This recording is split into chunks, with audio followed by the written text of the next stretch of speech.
Okay, I've recreated. Here we are, part two. I did put Dave in the invite, and so we're going to see what happens next. This is the ORIN Oracles Live, and I spent an hour in part one with myself and many friends who were watching, who were listening, and making comments. And we were waiting for Dave. And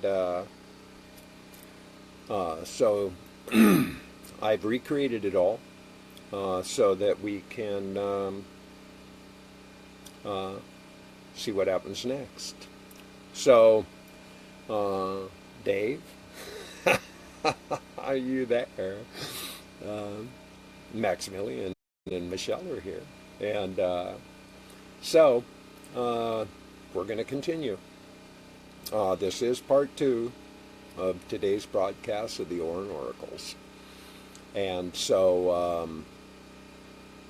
welcome. Welcome to part two.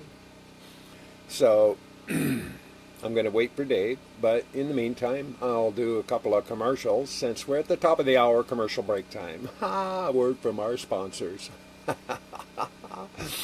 So, I just want to mention again, for anybody who's interested, on Friday night, 9 p.m. Eastern Central Time, I'm going to be the guest on Lola Live. She does a YouTube show each week. I discovered her because allegedly Dave Moor was a guest, and he put that up on his channel, and that's how I learned about her. And so, Dave, there you are watching. Now I have you in the queue. You're the only one that's been invited in. So, you know, as you appear, I'm waiting to add you. I have invited you. You're the only one invited. So, God, I hope you figure it out, bro. I do. Because, you know, this has been a dream for me to have you on this show. It really has, you know, so. I'll just be patient. Shane's here, you know, so people are here. People are coming in. Michelle's back. So, yeah, anyway, Dave, if you can hear me, I don't know what else to do. You're in the queue. And no notification of invite. I don't know. Geez, man. You know, let me try it again.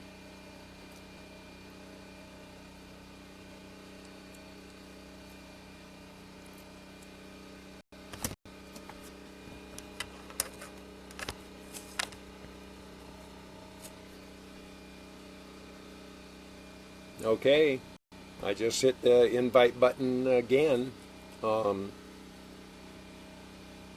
So, should be there, Dave. I don't know what else. I don't, you know. I have a notification that I was invited to watch. No, you're invited to join the conversation by my end, you know. That's the cue. Let me try something else. Try it again. See if we can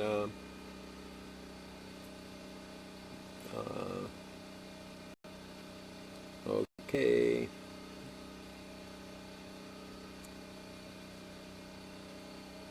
Hang on.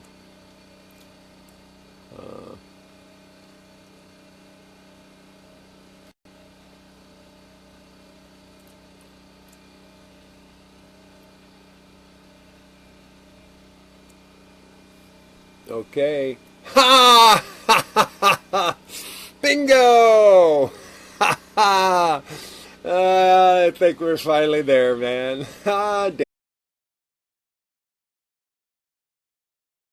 seems to be a delay on my camera as it appears. So we'll just see. Let's take a moment to breathe. Oh, it says it's connecting. Ah, there he is. Hello there. Uh-oh. Oh, there you are. Hang on. Nice to see you, bro. Finally. Well, and you know, being joined here by Babaji. How are you, my friend? I'm good. I've good? just had to find my I don't know if you can hear me, but I just had to find my Kindle. I can hear you. And yeah, I just had to find my Kindle, and I got it fired up, and then I got the invite that just popped up on the screen here. So all good fun. Well, all good fun, man. You know, this is a part of the experience. You know, that's what I love about doing this, is that I never know. Like having Baba G trying to steal the camera. And, you know, my video right now keeps looking choppy. I don't know what it looks like out there, but to me it looks choppy. So yeah, you're tell us some stuff, Dave. Listen. I'm going to give the mic to you. Some stuff. Go ahead and share some. Yeah, share some stuff, man. You know, I first want to just remind you that you're the one who led me to the urine therapy, and it's been a year for me now. So thank you.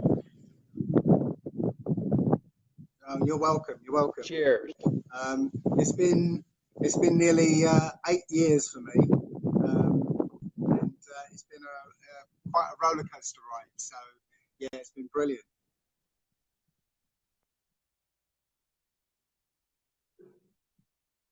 Yeah, and you were introduced in a strange way. Well, I'm not sure if it's a strange way. I went to a festival, and it just so happened that I was very sick at the time. I didn't really realise I was sick, but I went along to this festival, and this woman was going to do a talk about, amongst other things, urine therapy. And yeah, you know, we all knew that she was going to talk about so we kind of all walked in there with our arms folded, you know, kind of like, tell us about drinking your piss, wee lady. And she just laid it all out, and we were like stunned. We watched this talk, and she was making sense. And what sealed it for me was she brought along a friend who his name was Flo, and he he'd been suffering from asthma for, you know, all his life. And, you know, he said within the first 10 minutes of drinking his urine, you know, his asthma attack disappeared. And, you know, after a little while, he never got asthma again. And for me, as a lifelong asthma sufferer, that hooked me. So all five of us of my little group, we walked out of that talk, and we all vowed to start the next day, and we all did, and again, to my knowledge, all five of us are still doing it to this day. Awesome. And tell us all of the positive effects. Tell us your experience. I mean, what body changes, things like that occurred for you besides the asthma. Okay. Well, before I started, I was in quite a bad way. I was nearly 20 stone, which is 285 pounds, something like that. I was, as I said, I was asthmatic. I was dreadfully asthmatic since I was a child. my lungs were the lungs of a 70-year-old. I had my last fire department medical. They said they were going to have to take me off using the breathing apparatus because my lungs were so bad. So yeah, so my lungs were completely shot. I had back problems such that I couldn't stand up straight for any length of time without having to sort of, you know, bend over and stretch my back.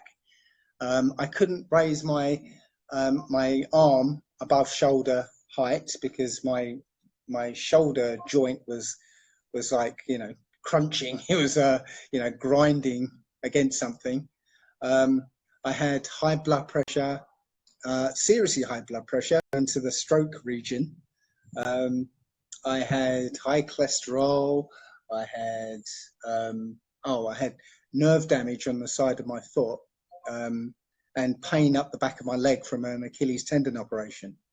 The nerve damage was like painful pins and needles every, you know, 10 steps or something. I get this stab of pain.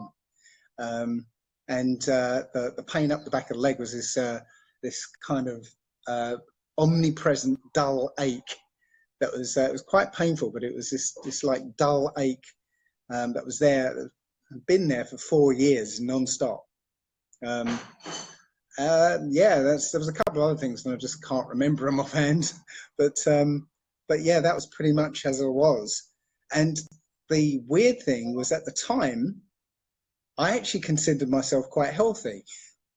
You know, I'd just accepted everything that was part of me, and you know, just said, okay, put that aside. But apart from all that stuff, I feel quite healthy. It wasn't until I started the urine therapy that I realised how sick I actually was. So when I started the urine therapy, the very first thing that happened, was that I had this massive bowel movement, and that's when I realised that I was constipated. So yeah, so most people don't accept that they're full of shit. Well, that's true, and I was one of those people, and yeah, it was just like all of a sudden I was like 10 pounds lighter or something. So about 10 minutes after that, I had this amazing feeling of well-being and energy and lightness. So I was like bounding along the road, go on my way to work, saying good morning to everybody, and just feeling amazing. And over the course of a year, my asthma started to, you know, peter out, as it were. So I wasn't having as many attacks, and the kind of general wheeziness that you have as an asthmatic just kind of eased off.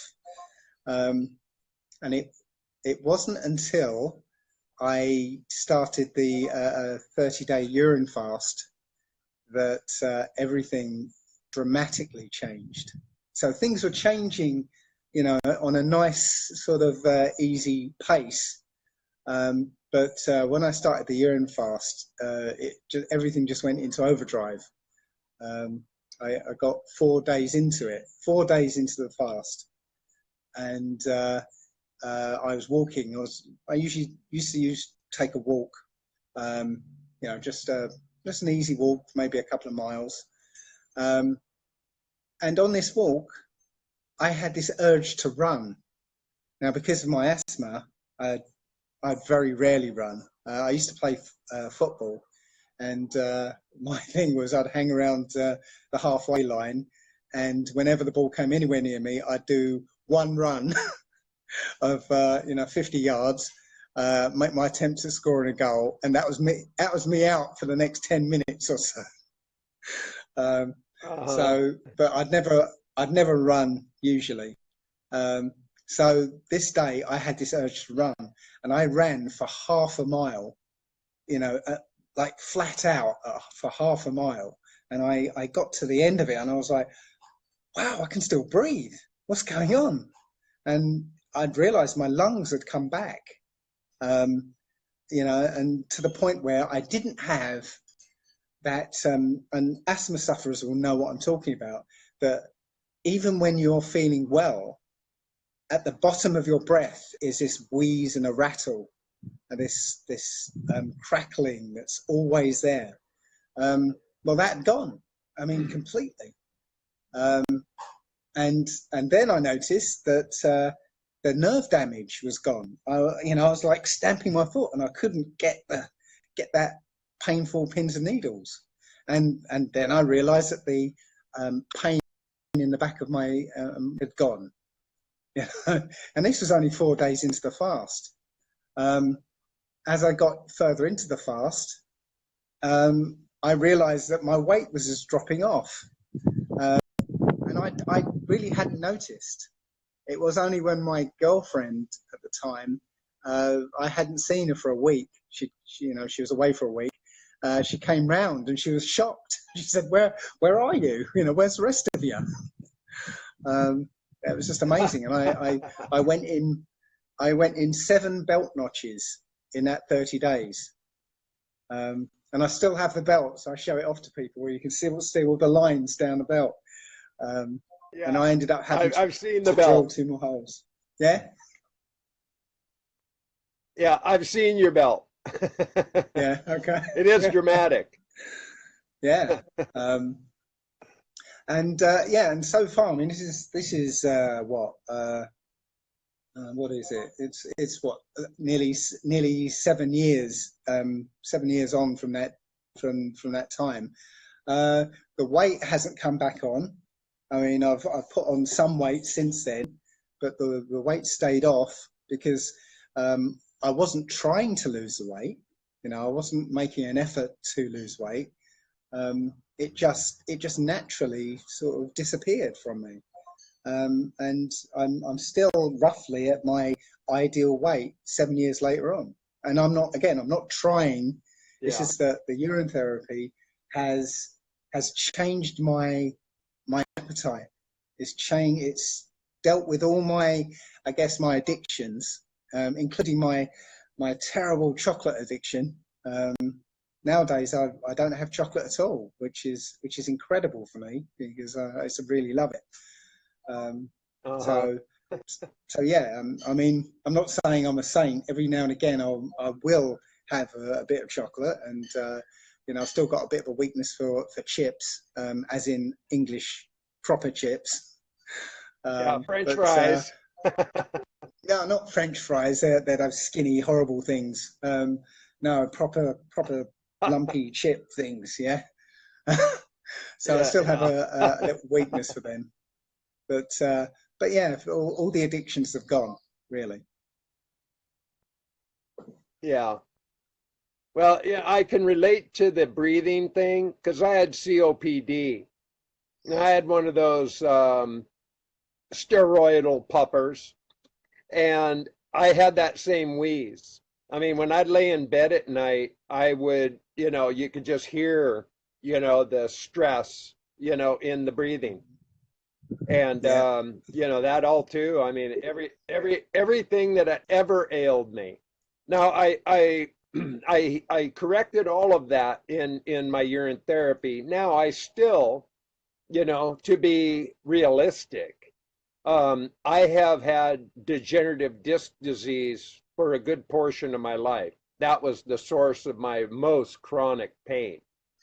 Now, I still have those little glimpses, like I'll just turn in bed and all of a sudden I'll just, feel that little, like that nerve going ding, But here's what I recognize, that it took me a lifetime of that injury to get to the severity that it was.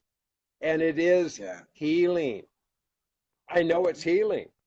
That shit doesn't just go away overnight, none of it, that I always tell everybody that every body is different. You have to trust your own instincts, listen to your own body, do the P works, I have yet to find anybody that could prove me otherwise. even though there's naysayers. Oh yeah, I did the pee, it didn't work for me. Well, whatever, you know. Well, they didn't do it then. That's the point. If Yeah, it didn't work for them, they didn't do it. right. Yeah, that's my feeling. You know, if they lie about that, they'll lie about other things as well.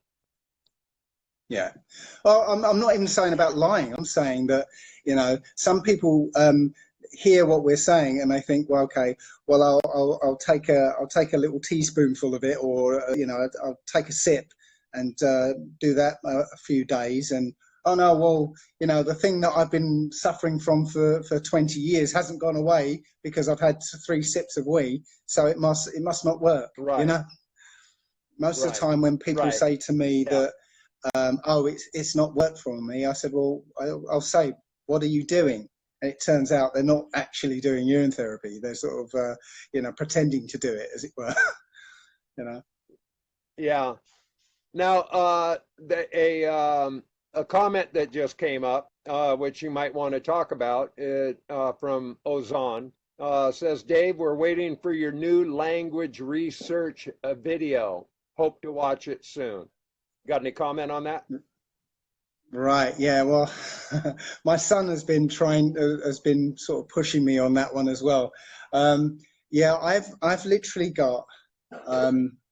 This is where it gets hard. I get something in the order of 30 or 40 help requests every day from people, and and for some strange reason, just this last couple of weeks, it's been a lot of people with cancer.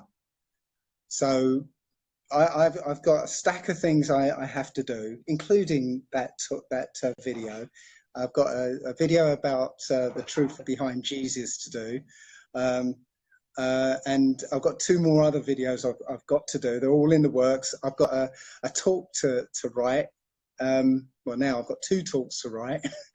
and as I said, every single day I have all these help requests, and I have to prioritize the help requests as well. So even the people ask for help, sometimes it's like 3 days before I get to them. It's just, I'm a one-man band, and I've, I've only got 2 pair of And hands, and sorry, I can so relate because yeah, no, I said I can relate because my experience is becoming exponential as well. And I get a lot of requests. I mean, people are wanting video chats and they PM me, and I welcome it. You know, I welcome everybody to ask whatever they like. You know, I mean, I make myself as available as possible. And you know, like I know, if you're a video producer, it requires a lot of concentration, a lot of time. Writing requires time. You know, all of these things require an awful lot of time and dedication, you know, and like you, I'm a one-man band, you know, I mean, it's, you know, and yeah, orchestrating a one-man band, you got to be a good conductor. exactly. It takes me sometimes up to 3 days to write a health plan, because when they come to me with a list of medications, literally I've got to go through and research every one of those medications to see what they do, how they'll respond, and then figure out the way to transition off of them. Yeah, so it's not, I don't just cut and paste Right. something and say, oh, there you go. Every one of them, it means me sitting there and reading through it, and writing a customized health plan for somebody. And it takes a long time and a lot of effort on my typing finger. Yeah. so Right. so Yeah, yeah. I happen to have so two. oh, right, yeah, you've mastered that 2-finger typing business. Yeah, I'm not Yeah, I quite there. got No, two. I do the 2 fingers, yeah, but my main one. But yeah, Yeah. I will get to the video, because it's really exciting research, and I'm really actually enjoying putting it together. But it's just there doesn't seem to be much time these days.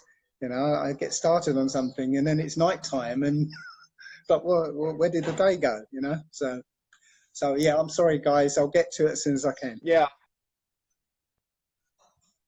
Yeah, and I give the same response because I don't know. You know, if people ask me about certain drugs, this, that, and the other, you know, and they come on to the High Vibe Tribe and they ask, and I say, well, be patient. It's not my area. You know, this is just not something I have any knowledge about or expertise in.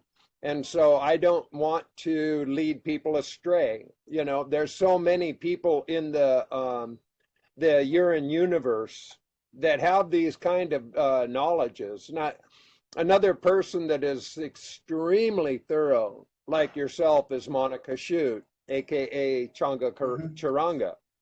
Now, if you ever look at her responses to anything, they are so deep, so thorough, so well considered, because she is a perfectionist.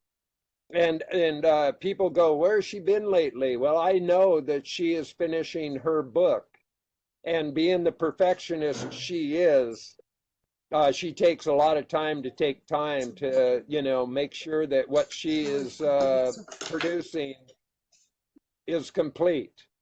You know, so I really understand. You know, I mean, everything that we, you know, I mean, collectively, whatever anybody is out there doing to promote and bring forth this knowledge, it requires a lot of work, and it requires a lot of attention, a lot of fortitude. Yes. Yeah, I yes, totally agree. And Monica's amazing. Absolutely. I mean, I was lucky enough to meet her a couple of years ago. We hung out for a weekend or something, and yeah, she is amazing. She is a real deal. And I do, you do feel like you're in the presence of a, you know, 16, 17-year-old. I You know, know. she's got, you know, even got that energy about her. But yeah, it does take a lot of work. I'm also writing my website, rebuilding my website, and I'm trying to do it properly and putting on as much information and knowledge as I can onto it. And it takes a long time to just sit and write it all. I might as well have written another book, you know. So No, yeah. I'm in the same position right now with my book into the publisher. And I'm using Lulu. That's what you used too, right? When you published your book was Lulu. So, you know, Yeah. all of the presets are in my downloads now, which require a lot of attention for me to consider, you know, to build the book, really. They do have my cats are tripping. I do have the manuscript, and Monica Shute did write the foreword, and so those two documents are in, and I have a coordinator. And I trust you probably had the same experience. Can you tell me about your experience with Lulu? Writing my book. Yeah. With Lulu, it's been easy actually. I don't know if the wind is bothering you, if you can hear it, but I can hear you okay. The wind comes in a little bit, but it's not drowning you out. okay. Yeah, Lulu was quite easy. It's just you know, again, it was a one-man band, so I didn't have people helping me with that stuff. I did have a friend offer to proofread for me, and yeah, he did. But then I made changes, and I didn't get him to proofread it, and then I had to go and proofread it again myself. And by the time I'd finished, I found there was a whole lot of stuff that I'd missed out, and I really should have put in there.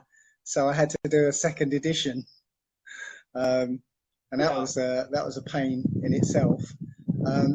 And since then, because I wrote it along quite a while ago, I found the flat Earth after that. So now I get people saying, "Hang on a second, there's a globe on the front." You know. Yeah. Well, and that's what's you know, that's what's curious, and you know, in how I really discovered you because I was investigating into flat Earth, and when I found your videos, that's what actually led me to the urine therapy, because I was watching you on a European television show in an interview about flat Earth, and I found it so fascinating. And then as I kept looking at more of your videos, then I found you and Andrew Norton Weber on a radio interview, and that's when and you're talking distilled water, and then all of a sudden it turned to urine therapy, and I was like, what? You know, wait a minute, what did he just say? So, here I am 1 year later, man, and celebrating my anniversary on this very day with, you're like my superhero, bro. Oh, shut up. No, it's been quite a ride, and I was doing a talk. A talk I was kind of made up on the cuff at a meeting, and I was saying how that we think of ourselves as being very small in this world, very small, very insignificant, a tiny voice, in a world of 7 billion people. Yeah. But the point I was trying to make in that talk was that we're actually huge and the world is small. Yeah. We have a huge effect on this world. And we don't realize that effect because obviously we don't get an awful lot of feedback from the world, but you never know how much of an effect you're having on it. And it's only recently now that amongst the help requests, I'm getting a lot of emails from people who are saying, a similar thing as you're saying, that they watched a video of mine and they went off and started, and it's changed their life. Yeah. So yeah, it's very exciting that you're actually a huge force in this world, and most people don't realize it. They think of themselves as little me, with no power, no influence, no nothing. But each one of us has this huge footprint in the world that you don't realize you have. Yeah. Well, this is this is where I finally came clear on my my mission, really, quite frankly. Yeah, and I put it in a simple statement, my purpose. And that was just to guide people to their own awakening of their own possibility, their own power, and have them recognize that everything that they're looking for, they're just looking in the wrong direction. You just need to look inside, discover the miracle and the magic of yourself. Nobody was given any less opportunity, regardless of their situation, their conditions, or anything else. It's just a matter of understanding the tools, how they work, and use them. That's really the bottom line. And I don't know. I think there's a more fundamental way of putting it as well. Yeah. The very first thing is to realize your own power. That's it. As soon as you start to realize that you are more, becomes possible. Yeah. right. And I had a bit of guidance as. Sorry. Oh, I was just going to say, as I said earlier, you can lead people to knowledge, but you can't make them think. Exactly. Well, I had similar guidance on what my purpose was. It was one of those little processes that allow your subconscious to sort of actually speak for you.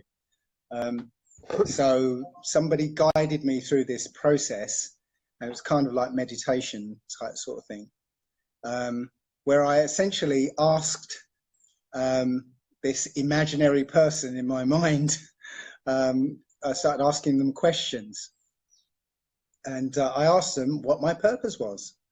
And the answer came back very, very quickly and very sort of, without hesitation.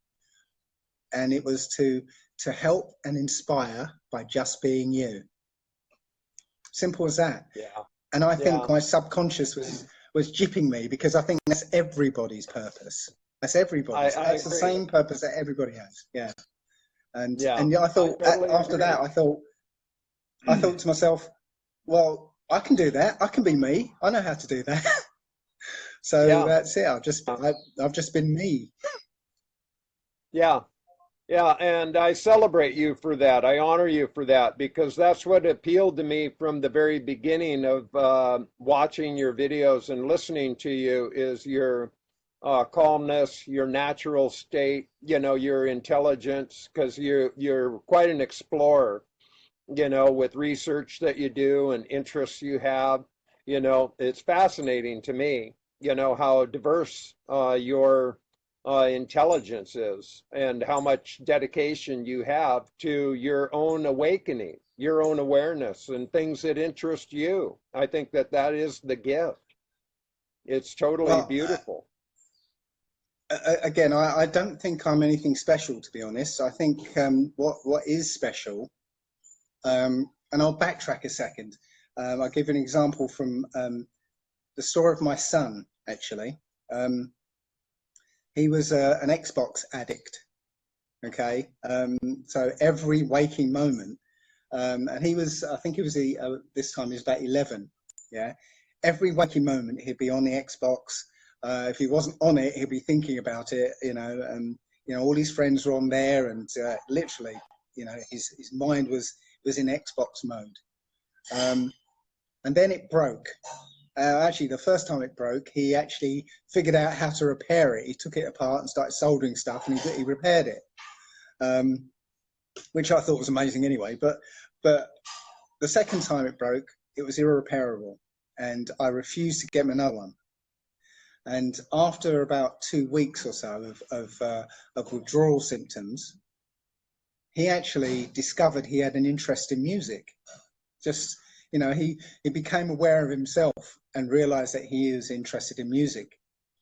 And within a month, he taught himself how to play keyboards. He had written a whole bunch of songs. He had his first album out on iTunes. Wow. A little later on, he became a registered manager. Yeah, they didn't know he was, 11 or 12 at the time. Became a registered manager. And then he liberated a few of his other friends off of the Xbox, formed them into a group, and then started coaching them, and took them to photo shoots and studios, and just Wow. molded this group. And he had a production company, and he's now these days he's a battle rapper, and some of you have heard him. He's Red Flag Media on YouTube. But because he was into the Xbox, that literally cut off his creative abilities, his awareness of himself, because he'd been distracted into this whole other world. Yeah. And he wasn't allowing himself to find himself. And I think that this whole society is about that. And if it's not the Xbox, it's the television, or it's work, or it's making money on the stock market, or it's whatever. Yeah, it's all these distractions to keep you from being you. And as soon as you get Yes. rid of those distractions, and you go through the period of withdrawal symptoms, then you find yourself, and you find you're interested in things, and you get passionate about things. And it's that passion, when you get that passion about something, that turns you into an expert about it. Yeah. And Yes. the naysayers will always say, well, you're not an expert about on whatever it is you're talking about. But you know what? You become one. Yeah. If you've Yes. got the passion for it, you become more of an expert than those people who are just in it because they did a bunch of studying, and they'll get a paycheck out of it. Yeah. Right. Your passion will dig you deeper into it, and it will settle on your heart, more deeply than having to do it for a job.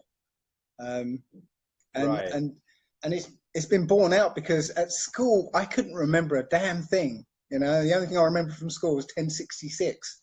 That's about it.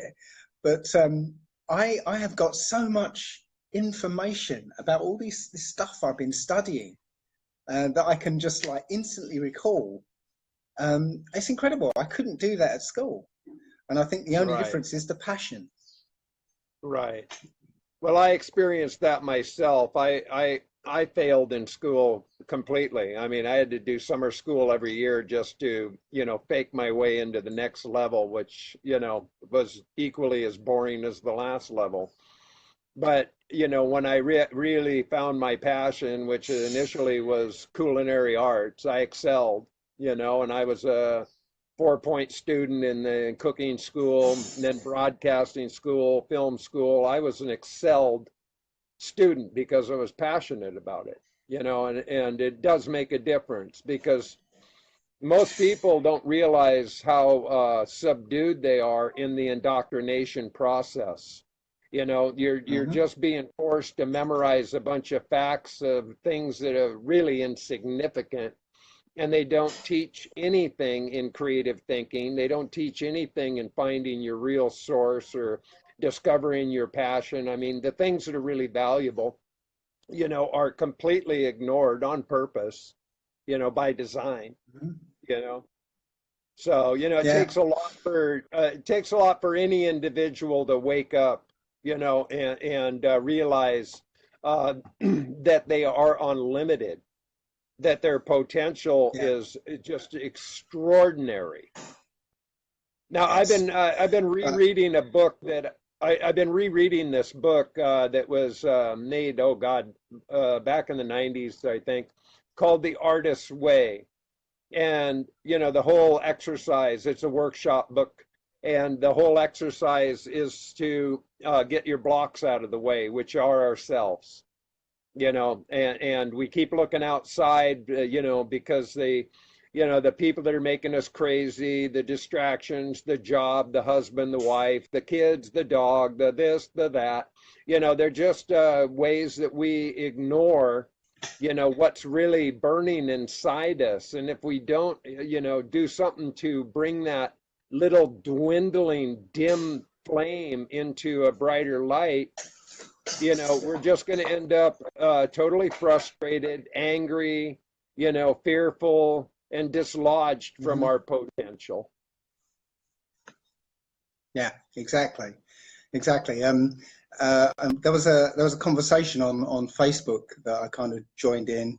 Um, there's something to do with um, schools and what if your children are doing badly in school or something. And I relayed this story that when my son, who's doing really well at school at one point, and then all of a sudden his grades started dropping, and he just kind of lost interest in school. And I was kind of drafted in to maybe go to school and talk to teachers and all that stuff. And I found that I'd split into two people. There was Muggle Dave, who was like thinking, well, you've got to get keep your grades up and get a good, good sort of results in your exams so you could get a good job, and yeah. And there was the other conspiracy Dave who was saying it's all bullshit, you know. just Yeah. just tell them all to fuck off, yeah, because it doesn't mean Yeah. anything. So I ended up the middle way, and I basically said to my son that you know what, yes, you're right, it's all meaningless, it's all bullshit. Everything that they're Yeah. teaching you, all this stuff you're learning, it's all bullshit, right? But you got to play the game. Just play the game, put your head down, pretend you're getting into all this stuff, yeah, until you can get the hell out of there, yeah. Because Yeah. your life only starts as soon as you leave there. Your learning only starts as soon as you leave school. Um, and then the Right. conversation shifted to how much these muggles that were on this conversation were saying how much you actually do need qualifications. And I had to disagree because from my own experience, I've got I was Yes. it's going to sound like I'm boasting, but I got to the top of my profession as a computer programmer, um, and I've got no qualifications whatsoever in it, whatsoever. I taught myself how to passion to do it. I got really excited about what I was doing. And there was a moment where I realized that I was, again, this is going to sound conceited, but I was the best in the world at what I did, because I ended up at a conference with all the big names in programming there. And I was showing them my work, and they were going, "How do you do that?" One guy said, looked at my work and said, "How did you do that?" I said, "I read your book." You know, so and all in all the jobs that I've done, I've not had a single you know, qualification to do it, and I've done some really sort of quite amazing jobs, really. What I've realized is that everybody has this ability to do anything. It's just this society has narrowed your thinking. You know, when you get to the age of 13, at least in England, you get to the age of 13, you're essentially presented with a list of jobs that you're able to do.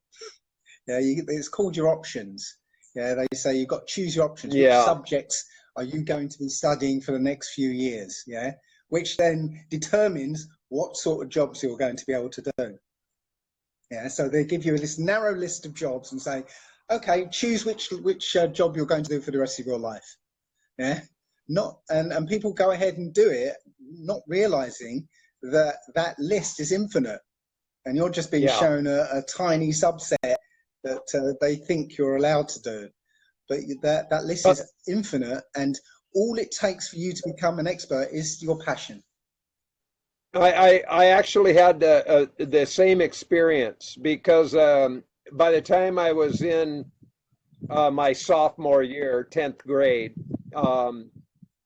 15 years old, I mean, I was just I was a complete fuck up. I mean, I just had no interest in school. I didn't care at all. And so there was an offering for me in my junior year to start going to a vocational opportunity, which was at Seattle Community College. Now, that list of options was auto mechanics, welding, computers. You know, it was about a list of 10 options. And the only one I resonated to was the commercial cooking. And I actually started in commercial baking and then went to commercial cooking. So, and it was a passion. So, you know, I did find in that short list, you know, something that was an inspiration to me from the, you know, to get me out of my disillusionment and my limitation, which I self-imposed. Now, I have a couple of questions that have been coming in. That are directed towards you, Dave. And so I'll just, before they disappear completely, somebody asked, they wanted to know what your opinion about salt, and another was asking what you eat in a day. So if you could maybe answer both those questions. Right. Well, I might have to move because it's now just started raining really heavily. Uh-oh. So I don't know if you're able to hear me. Okay, above the rain. Can you? Yeah, I can hear you. I still hear you. Okay. All right, good. Right. Well, salt is a inorganic mineral, and literally, you know, the so-called salts in your body are not the same as table salt or even Himalayan sea salt or anything like that. Yeah. Salts essentially are inorganic minerals that, you know, drinking distilled water is there to try and get rid of. So it really annoys me when people start saying, well, I drink distilled water, but I put some Himalayan sea salt in there to give the minerals. You know, the point of drinking the distilled water is to get rid of that stuff you're putting in there. Yeah. So yeah, salt is a bad thing, and the confusion comes when, you know, when they say that, oh yeah, your body needs salts and stuff. Well, the things that your body needs that you think of as salt aren't salt. Just like when they talk about sugar, yeah, and then they try and equate sugar with the sweetness in fruit. Yeah, they're two separate, totally separate things with separate properties. Yeah, Right. so that to cut a long story short, your body doesn't need salt. You know, in any sort of inorganic form that they sort of want to give you, basically. I Now, just sorry. I just saw one of those little angry, you know, the button you push for angry. I think somebody didn't like your answer. I don't know. Well, that's tough. I'm sorry, it's just tough. I mean, that's the way it's the way it actually is.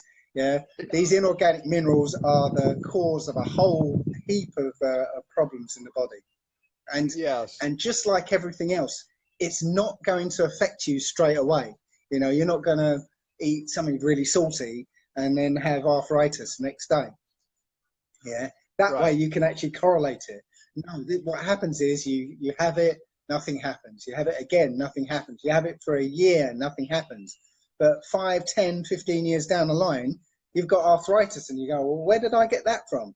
Yeah, it's just Right. it's the way it is. So, you know, if you don't like it, I'm sorry, tough. Um, the second Well, question as to my diet. Oh, sorry, yeah, go on. yes. No, finish. Oh, okay. The second question as to my diet. Generally, well, it's fruit generally. While I've been here, it's been almost exclusively grapefruit. But you might, some of the sharp-eyed amongst you might have noticed that I'm eating chips.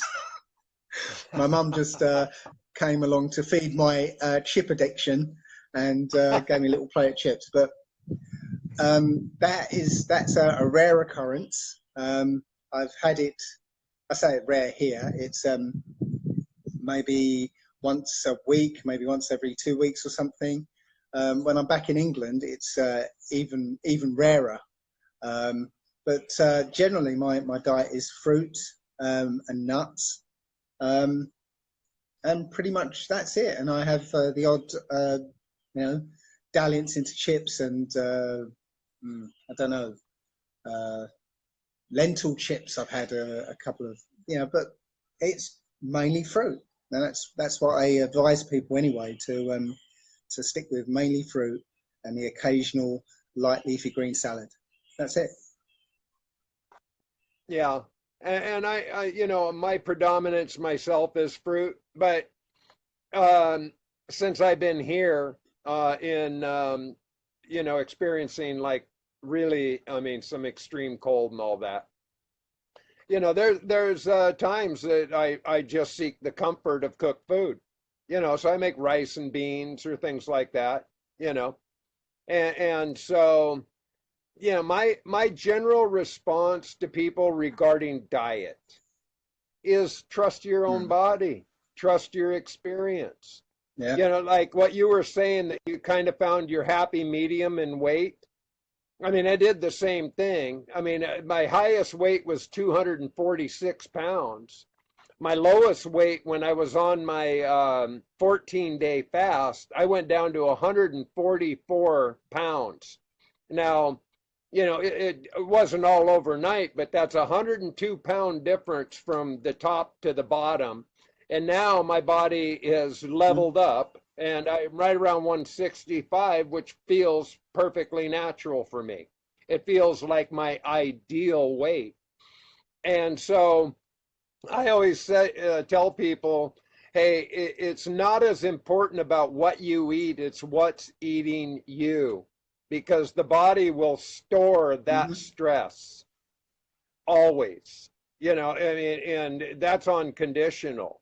I mean, certainly we can poison ourselves with many elements, but the mind can poison us and our heart can poison us in equally as much fashion in a distress or stress mode. Would you agree?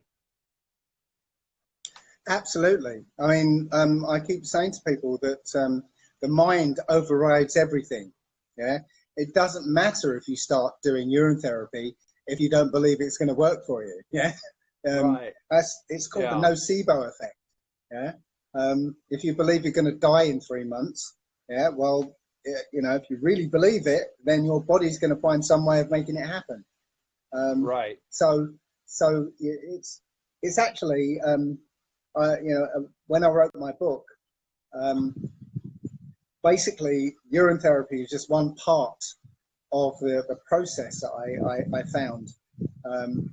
One of the biggest parts is changing the way you think, because all illnesses, all so-called illnesses and diseases and ailments, they all begin in the mind. They all begin with a thought pattern that that essentially turns into, there it is. Little promo for you, bro. Thank you. Yeah, so yeah, all illnesses start with a thought pattern that turns into an emotion, and an emotion is just a set of hormones and chemicals that's whizzing around in your body that you feel as an emotion. But those chemicals affect your body in various ways. And if you're in chronic states of emotion, which are really only there for emergency reasons, yeah, when you're in chronic states of emotion, then those chemicals have a longer lasting effect that, you know, is detrimental usually. So if you try and heal the body without dealing with the chronic states of emotion, then you're either going to hinder that healing, or it's just going to re-trigger it later on down the line. So you've got to Right. treat the body holistically. Yes. Yeah, and that's, you know, that's the really kind of part of my general approach to do what I do, which I give myself credit. I call it motivational healing. You know, that I'm a motivational healer, because I can say I'm a healer because I healed myself. And, you know, I have a certain, you know, gift, I suppose, to inspire and motivate people. So I do. But also I want to motivate them on is themselves, you know, to quit. You know, I'm not setting it up so that they, you know, at the end of the free seminar, go to the back of the room and for $1,000 you can get, you know, which is how most things are set up. I mean, I give away my experience, you know, because it's a gift and I share the gift, and that's all. You know, I just share the gift, you know. So Right. it is a important factor, the holistic approach. The mind, the heart, and spirit, and the body, they're all connected. You have to pay attention in a cognizant way to raise your awareness if you want to be awakened to the potential that lives within inside. And we all have that potential. Yeah. Yeah, I've noticed. You know, you were saying about one. You know, you have to share this. I've noticed there are a few people. I'm not going to mention any names, but there are a few people who are taking this knowledge and you know, thinking of it as a cash cow, essentially. And in the process, they're taking this knowledge, adding their own special sauce to it, so that they can sell something. There's one person actually asked me to come on a show with him. You know, just he was doing some kind of radio show broadcast, and we had this 3-hour show about health and my approach and stuff. And the show never materialized. Yeah, there was no show. It never went out anywhere. But then I did notice that this guy basically started saying all the stuff that I was saying, that I said to him, and he's now selling these seminars that he's doing, or consultancies, and you know, I'm pretty sure that he's doing it based on everything I was telling him. I'm not going to say his name because there are a few people who know this person, but you know, I think I don't feel badly about it. I just think it's dishonest when, you know, this knowledge is free.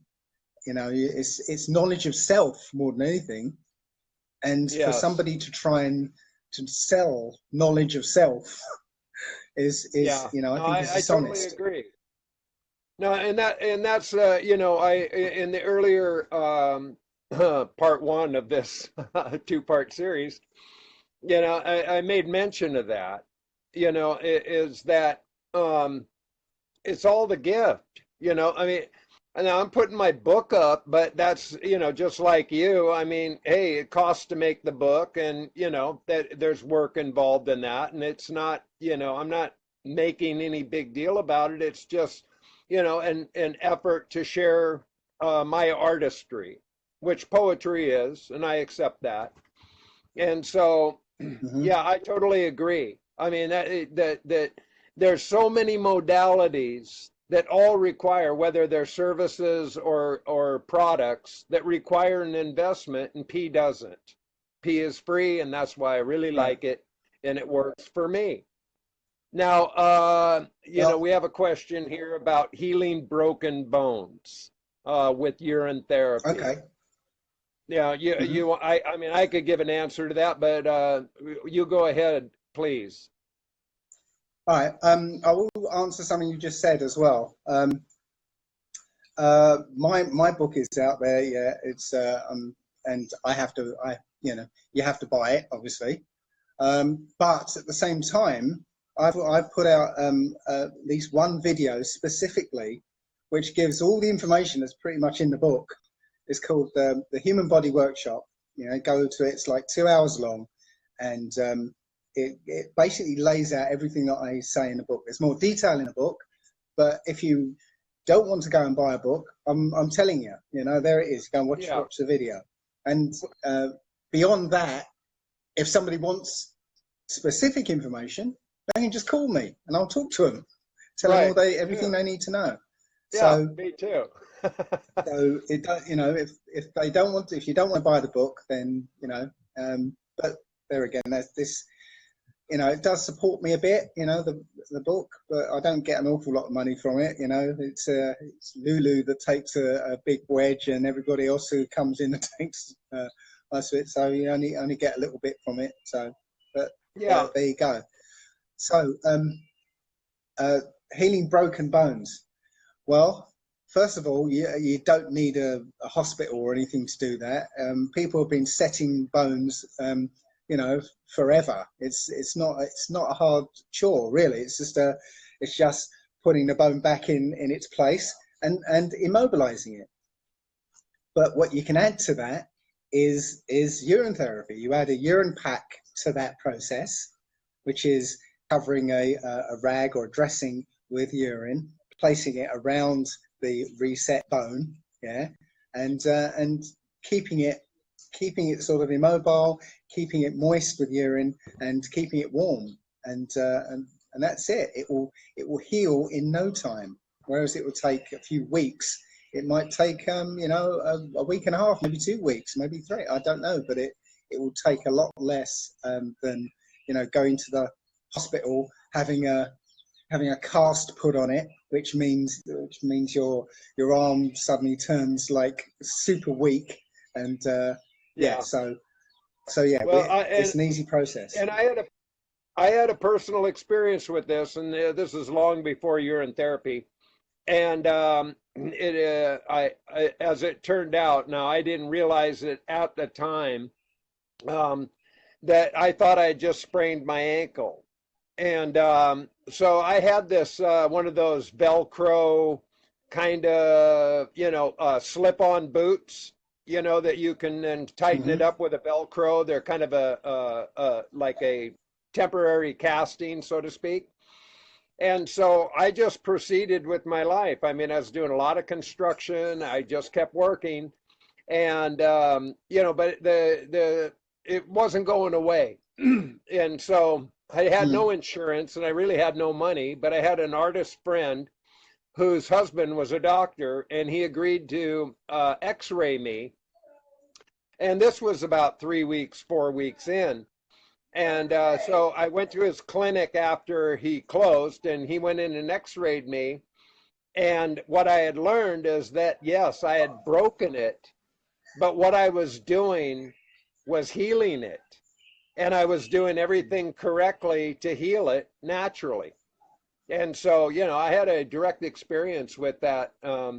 So I agree. I mean, the body is an amazing instrument, and the urine therapy just accelerates the healing process no matter what. Those compresses are going in and doing like direct energy healing, no doubt. Yeah, yeah. The thing is, though, the body, and we should know this. We should intuitively know this, that the body, what it wants to do all the time is to keep itself at working perfect condition all the time.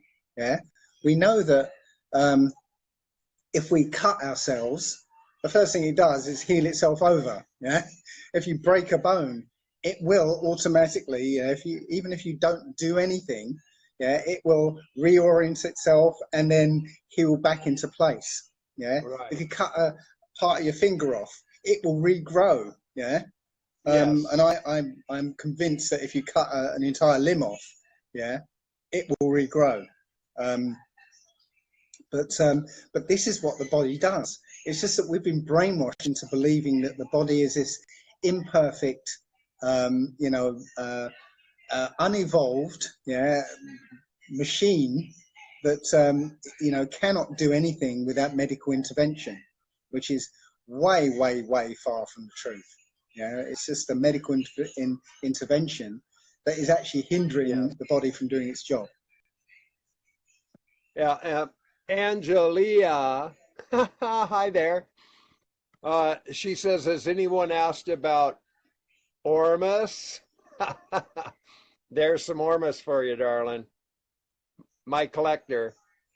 And tell us your point of view about Ormus, Dave, and how valuable it To be is. honest, I have no information about Ormus at all. It's not something I've even looked into. Yeah, Oh, okay. I've Well, heard I people do. sort of say a few things about it. Well, both Monica, but and especially Rosalind Hanson. She is really profoundly aware of its properties because she's had her Ormus.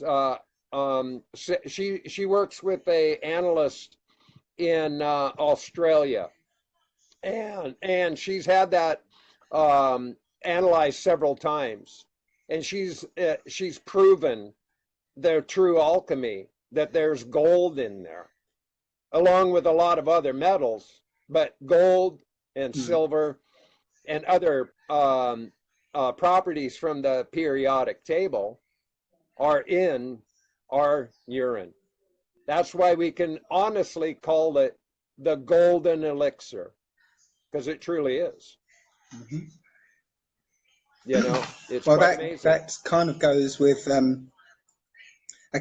what I say in my book, because uh, what I found looking at experiments from the 1700s is that our bodies manufacture everything it could possibly need internally, in the same Yes, way that a tree manufactures wood from sunlight.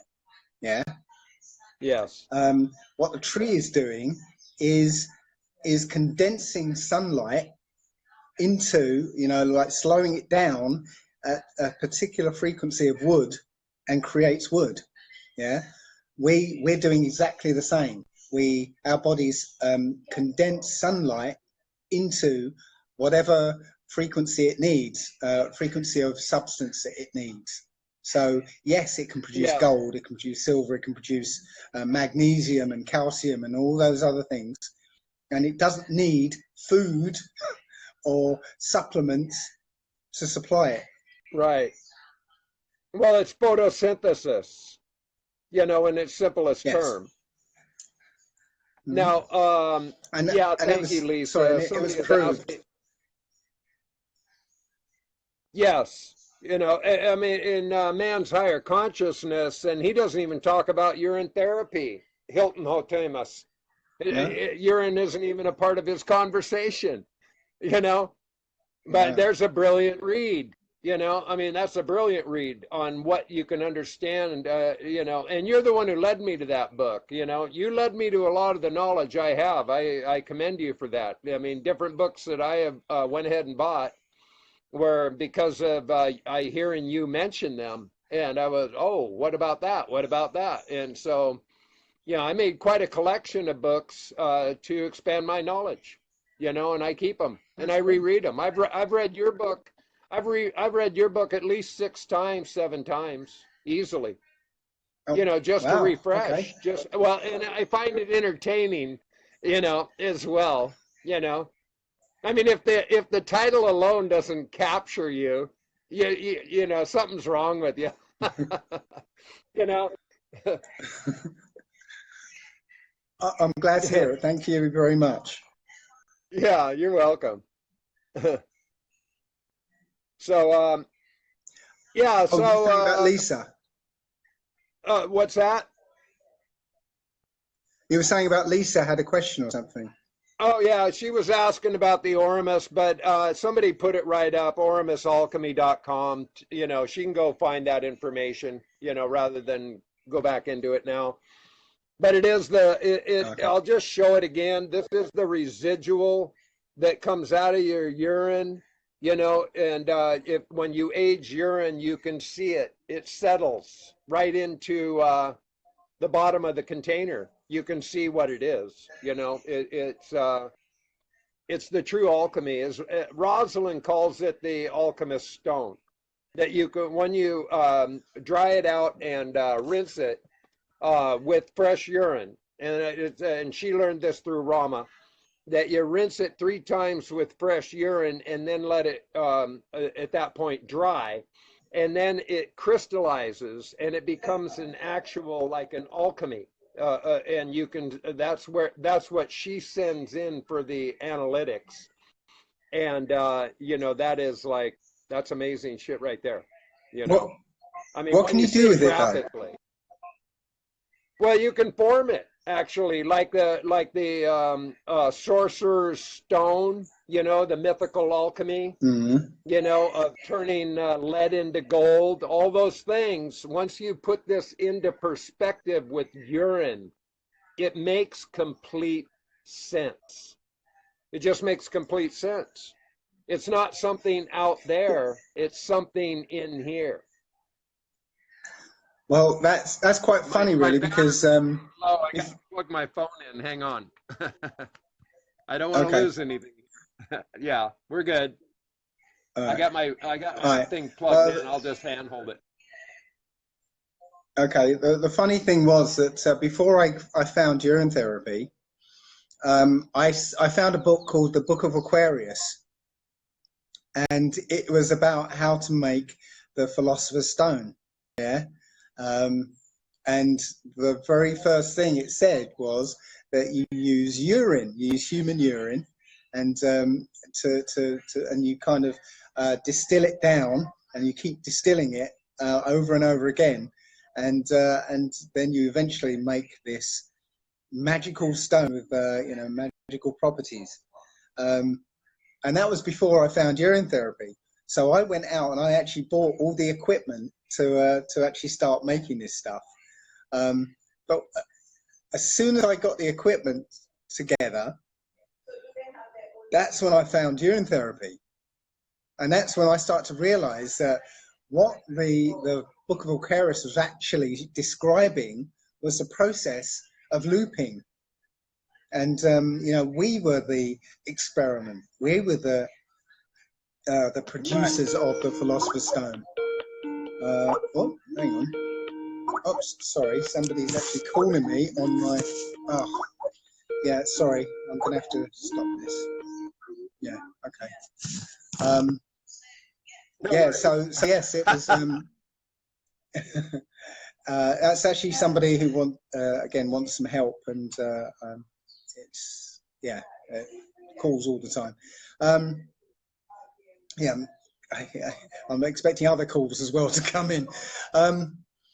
Yeah, so yeah, it was a shock at that time to realise that you know, it's you know, the process that I'd been focused on and trying to get all this equipment for, yeah, my own body was doing that at the time.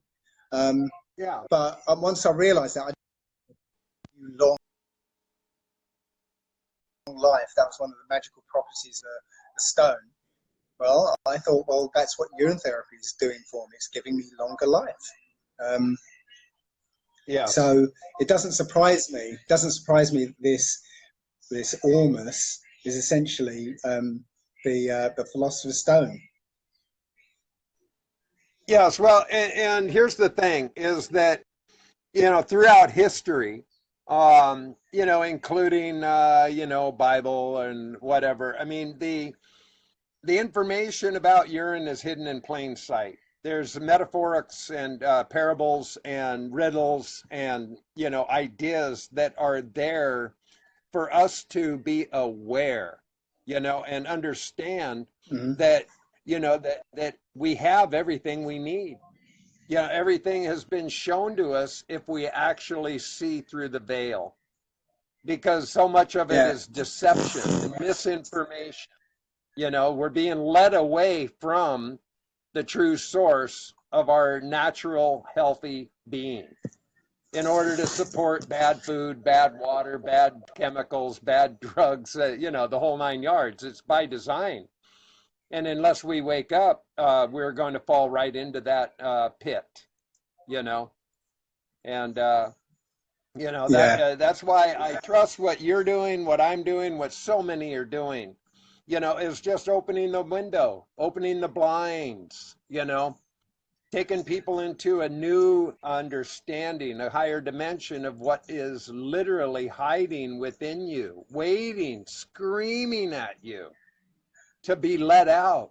That child, that creative, that enthusiastic, that wonderful, marvelous person that's been hiding out in shame and guilt and jealousy and fear and condemnation and, you know, sarcasm and all that bullshit that has limited our, you know, total ability to realize our own magnificence. And mm-hmm. I trust that that's I see. exactly why you take the time, you know, and I take the time to really honor people and respect them and listen to them and support them in a loving way. Exactly. But more fundamentally than that is that this knowledge has the ability to free you from fear whatsoever. Yeah, whatever fears that this society gives you, because, you know, with one thing, this just urine therapy, you have no fear of you know, not having clean water. You have no fear of not having any food. You have no Right. fear of getting sick. Yeah, you have no fear of being bitten by a poisonous snake. You know, you've got no fear of anything. Yeah, no fear of Yeah. chemtrails, because you know that even if you're breathing in this stuff, yeah, your body's now so efficient at eliminating stuff that, so what? It's coming out of Yeah. you. Yeah. Um, Yeah. Well, so and I it just refer to it. removes fear. I was just going to say, I lovingly refer to it as my pea coat, my protective pea coat. There was one other thing that when I was doing the breatharian experiment, and I'm not sure, you know, I've documented it slightly, but I'm not sure if it's real. That when I was doing that experiment, I went through it. There's a period when it was really, really cold out, and I live, you know, off grid, and I'm in a motorhome, okay. And while I was doing the breatharian experiment, and I think it was while I was not even drinking water, it was really, really cold, and I had no heating at that point. And I got out of bed and didn't realize it was cold. I had no I didn't feel cold, even though it was literally, I was breathing and, you know, I could see my breath. You know, I had no clothes on. I got out of bed, no clothes on, and I wasn't cold. And I didn't explore this further. I should have really done some experimentation, but it felt like that because I'd unburdened myself of food and what have you, I wasn't feeling the cold anymore. I wasn't being affected by it.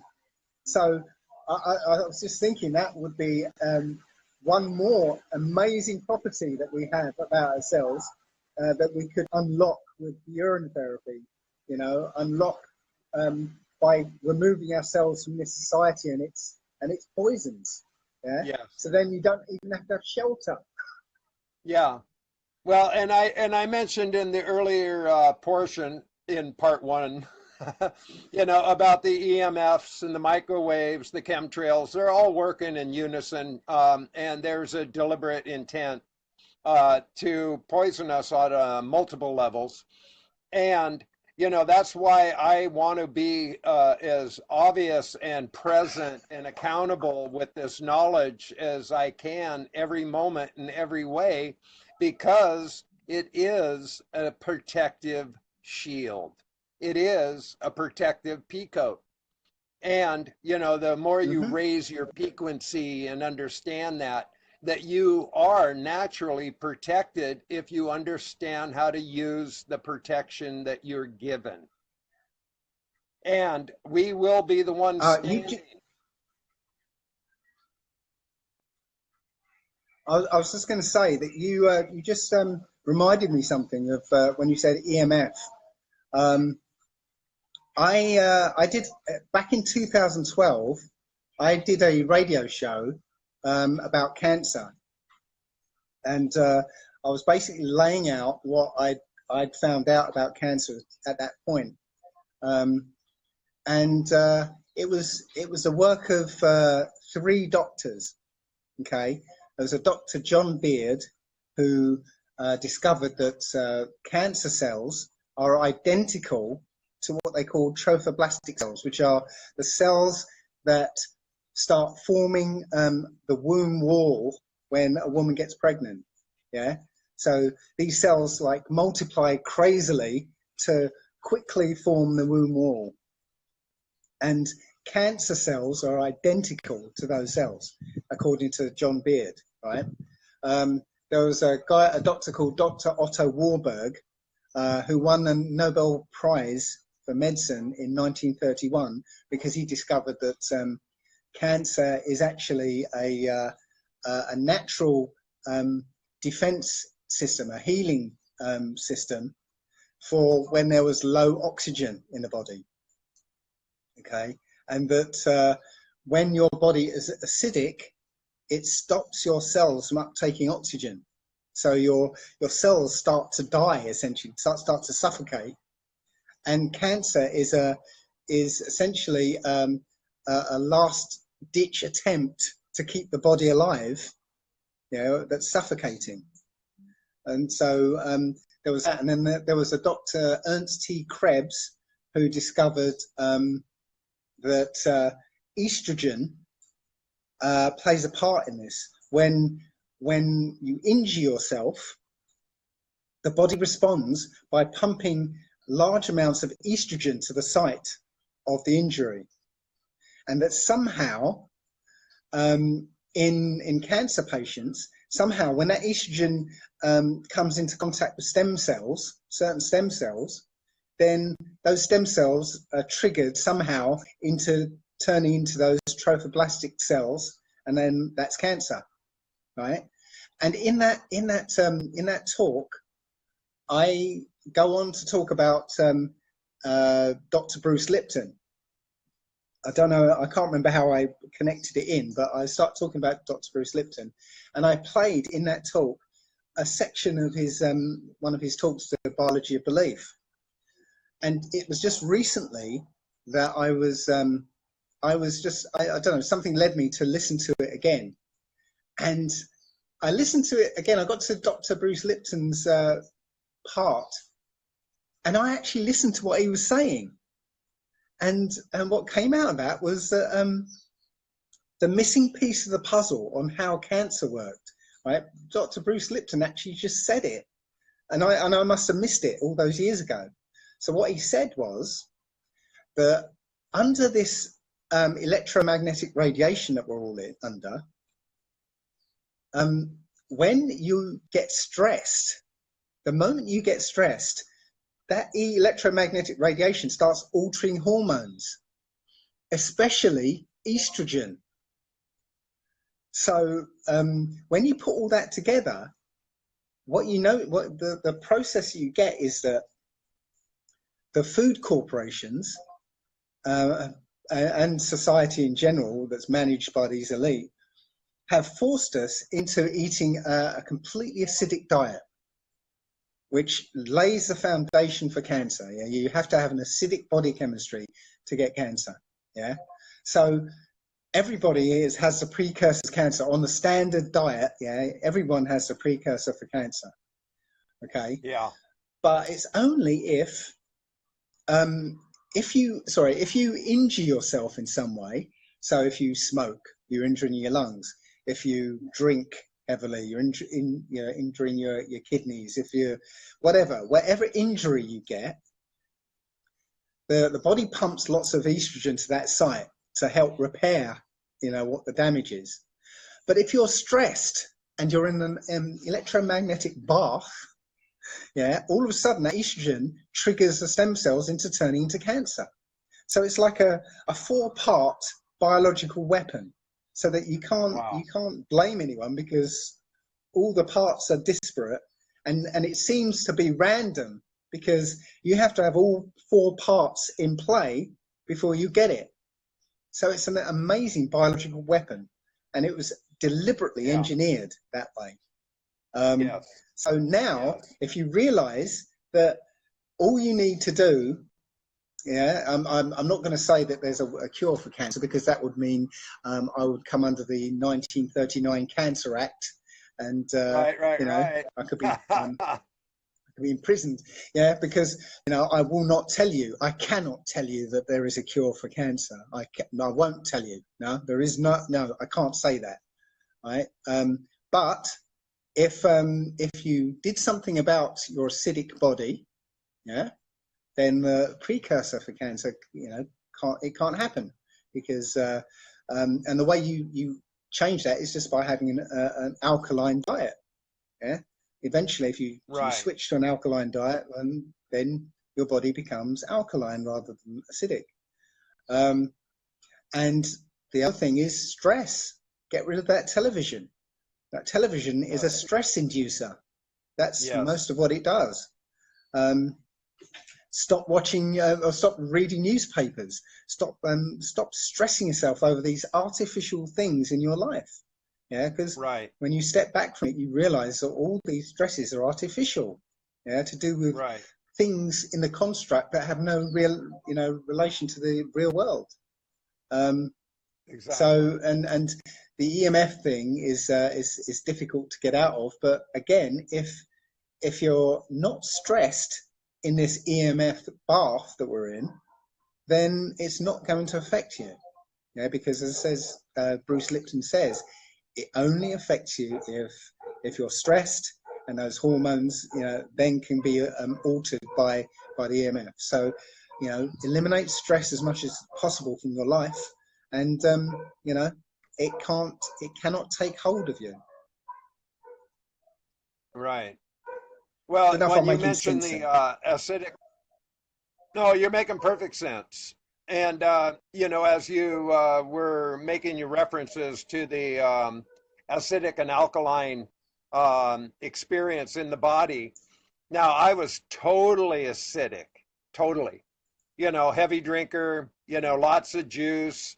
Absolutely no consciousness about what I was putting in my body. So, big surprise that I was just totally calcified at every level, which just spurned on my arthritis, bursitis, tendonitis, and all these other elements. So when I first started actually even paying attention and understanding you know, even what I was doing to my body is when I chose to become a vegan. So I started opening up a different channel of thinking about my diet. And so I really started paying a lot of attention to alkalining my body. And so I started getting test strips and stuff and started noticing a dramatic change, especially when I dropped the food like the meats and the dairy, and then you know, quit Hmm. drinking and all the juice and all that. I mean, I started feeling a dramatic change. But you know, all in all, even after a couple of years of that transition, I was still in chronic pain. I was still experiencing all of the, you know, challenges that I was dealing with for the most of my entire life. They were still there, still taking tons of meds. So it wasn't until the urine therapy that my body actually, finally, ultimately started resolving all of those internal issues, and so dramatically that I stopped taking meds after the first 2 weeks, and I haven't touched them since.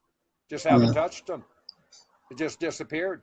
And I was Oh, doing handfuls 3 times a day, you know. So, you know, I'm a true uh, testament to how powerful, you know, they understanding. It's important to understand, you know, you know, people need to educate themselves on what they're actually doing to their body. And you're totally correct about the stress. You know, eliminating all of these outside influences is really critical. And, you know, to really pay attention to what you're actually putting in your body, as well as what you're putting into your mind. You know, but they're both equally powerful, you know, tools that can be used ultimately against you, or if you choose, can be used to empower you, which is what I choose. This is bliss. I've just seen a question. I've just seen a question from Candy about alkaline water. Um, uh, Thing is about alkaline water, and I can't speak for all of them. Is I've tested a couple with my TDS meter, and they've come out as extremely dirty. Um, and you know, I'm not entirely, you know, sure that this alkaline water is actually any good for you. If anybody actually wants to make their water alkaline, yeah, they can just squeeze a bit of lemon in there, squeeze a little lemon juice into distilled water, Right. and Yeah. there you go. You've got alkalizing water. But Yeah. as far as It's this funny how shop bought stuff, it's just funny how lemon being so citric and you would think it would be highly acidic has just the opposite effect when you put it in water and put it in your body. It's really quite remarkable. yeah, Totally yes, it alkaline. is. Yes, it is. Yeah. Yeah. So, but I would probably stay away from these you know, alkaline water products. But at the very least, or a thing you could do is just get yourself a TDS meter and test it yourself. Yeah, see how dirty it is. You know, distilled water is 0, so it's perfectly clean. So and I think the worst water I found is was in North London, and it came out at 650 parts per million of stuff. So there's yeah. And so Might as well there's be the in benchmark there. You know. might Sorry. as well be in Flint, Michigan. Yes, exactly. I tell you, you might as well actually drink from a dirty puddle because that's probably cleaner. You know. Yeah, Um, yeah, I think so. Yeah. Well, this has been so awesome, Dave. What a privilege to spend time with you like this today. I mean, really, what an honor. I just so love you, brother. oh no, You you're know, welcome. Oh, you're such a good soul. well, And thank you very much. I we've do been, appreciate it. oh gosh, in such a big way. And I know for me, you know, I've got hours and hours and hours and hours of work ahead of me to process these shows and get them, you know, downloaded and then re-uploaded into YouTube and, you know, blah, blah, blah, you know, and that's all good. You know, it's just my process. So, I want to just see if there's any last questions or if there's anything on your heart or mind that you want to, you know, bring forth because we're going on like, well, you and I have been over 2 hours and um, Have we? so or an hour, I don't know, hour and 45 minutes. I don't know. It doesn't matter. You know, the time is incidental, but I know I got my homework ahead of me when we're done. Right, this is what I'm saying about time. It's just zipping past. Yeah, it doesn't feel like I've been on here for even an hour yet. So yeah, it just zips past, doesn't it? Yeah, yeah. Well, you know, it worked out beautifully the way it did, you know, and that I went ahead and, you know, the first one I just called part one. And when we, you know, started again and finally found you out there, it's part two. So it's all good, you know, it's all good. You know, I just love it. I do. Oh, I love this whole process. I just noticed in the chat that it was actually Lana who asked about the broken bones. Lana is one of the people who has had a wonderful transformation on urine therapy as well. Yeah, she's one person you should talk to as well. But yeah, there's I'm noticing a few people in the chat who've been transformed by urine therapy, and the great thing is that again you become an expert, right? You become an Yeah. expert, and you become more knowledgeable than these people who call themselves doctors. Yes, indeed. Yep. And, you know, that's the whole thing is being a practitioner. You know, as we practice, we proceed. Yeah. It looks like you froze up, Dave. We may have lost Dave. Uh, I don't know. He's frozen on my screen, and you know, I don't know. Um, but before I'm through, that's good. But no, he's out. So anyway, I want to thank everybody for your love, your support, your listening ear, and your participation, your comments, your questions. It's all been a real privilege. You know, it's just an honor to share this time. It's been an honor to share this day with Dave. You know, my 1 year anniversary, I couldn't have asked for a greater gift. And man, yeah, I just love you all so dearly. So I'm going to just, you know, a couple of reminders. Friday night on Lola Live, which is a YouTube channel, I'm going to be her guest for a couple hours. And she's a real delight, a real charmer. Dave was on there several weeks ago, which is how I found her. I am going to be continuing my Saturday morning Casey Caban Live question and answer. And that's Saturday mornings at 10 a.m. Central Standard Time. So I welcome you to join me if you care to. It's informal and questions and answers. Next Monday, I'm going to be on the radio in Europe with Brian Smith. And that's a real honor, and I'm looking forward to that. And next Tuesday, we have Rosalind Hanson, Linda Maris, and Nancy Fox joining us to talk about organic gardening with urine. And if you choose, if you care to, I lovingly accept your donations. If you would like a signed and numbered copy of the ORIN Oracles Book 1. Oh, Dave wants to come back, apparently. Let's see what happens.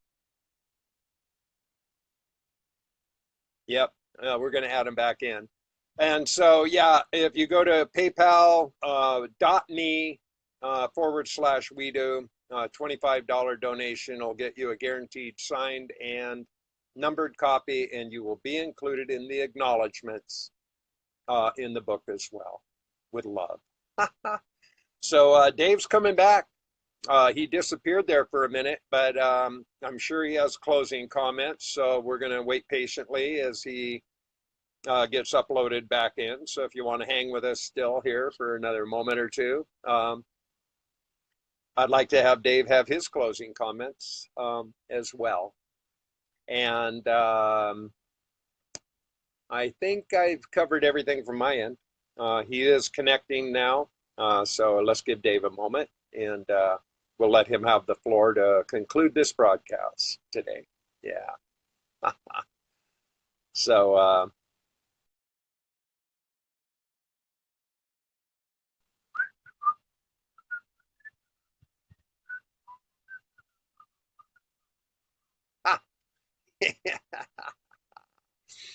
yeah, he is connecting.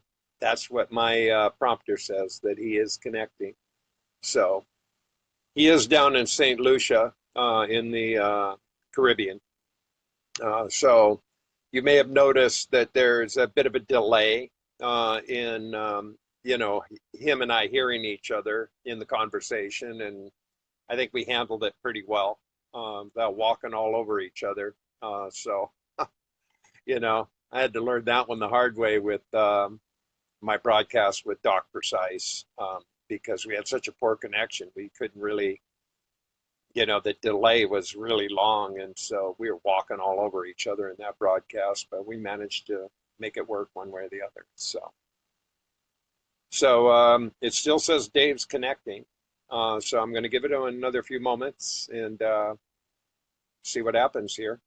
And, I don't know if he lost signal or what happened, why he disappeared. He just froze up and vanished. But I don't know. We'll see. I'm going to give him a couple moments here. I don't want to, walk out without him. I'd like to hear his closing statements for this broadcast. So anyway, all of you lovely ladies, Venice, Michelle, Diana, Dawn, Lana, there's just endless beautiful people out there. I'm only mentioning you because you're in the bottom of the comment list right now that I could see. So I really do thank everybody. I really do. I just appreciate everybody's loving support and willingness to hang out with us on this Tuesday afternoon. And well, I don't know where I know Venice is in Australia, right? So God knows what time it is there. And I know we have friends that have been visiting the broadcast from Europe and, from different spots all over. So, we appreciate your time, coming in at whatever hours that you are finding your way to this broadcast. And, Dave's still it's just in the queue. It says it's connecting. And he may just have may have had an interrupted signal, and that's why it's not reconnecting. I can't say. I don't know. And so Wednesday morning here in New Zealand, says Don. So there you go, folks. It's it just shows you how time has no time. It doesn't really matter, And that's why I just do the show when I do, because I do. So, I think that we're just going to have to leave it alone. My feeling is that Dave had a bad connection, and somehow that's why his image just froze up and he disappeared. I did do every prompt in queue, and it says he's connecting, but it could be a bad signal. He said that there was some weather going on there. That could have something to do with it. I don't know. But I'm going to just give it another moment or two, and I'll just read this one comment from Candy. It says, Dave, my children say they will do UT for life because they want to be like you. Isn't that special? We all really enjoyed meeting you and being in your beautiful presence. You're a beautiful soul. So, yeah, thank you, Candy. We're all beautiful souls. All you have to do is look inside and realize, that's it. You just have to discover for yourself. And yeah, thank you. I printed this shirt. Angela, she loves my shirt. Piss is bliss. I created 3 shirts actually. The other one's it says what does it say? One of them says the High Vibe Tribe, and the other one is Glow with the Flow, Recycle Your Orange. But I have several other ones that I intend to develop in time. It's just there's just so many things on my plate, and I just have to take it one day at a time and prioritize. So, hey there, Eric. I hope you got my message. Like to like to secure something if we can. So at this point, I am going to wrap it up because I think Dave just has a bad signal. He can't. It just doesn't seem to be connecting, and I don't want to just sit here and patter. So I love you all dearly. Thanks again for joining us, and may the force be with you. Wear your peacoats, folks. Go to that higher frequency. You'll be glad you did. All right. Always keep your peace together, and have a beautiful, wonderful, marvelous day wherever you are. And boom, you've just been loved by Dave and I both. Ciao for now.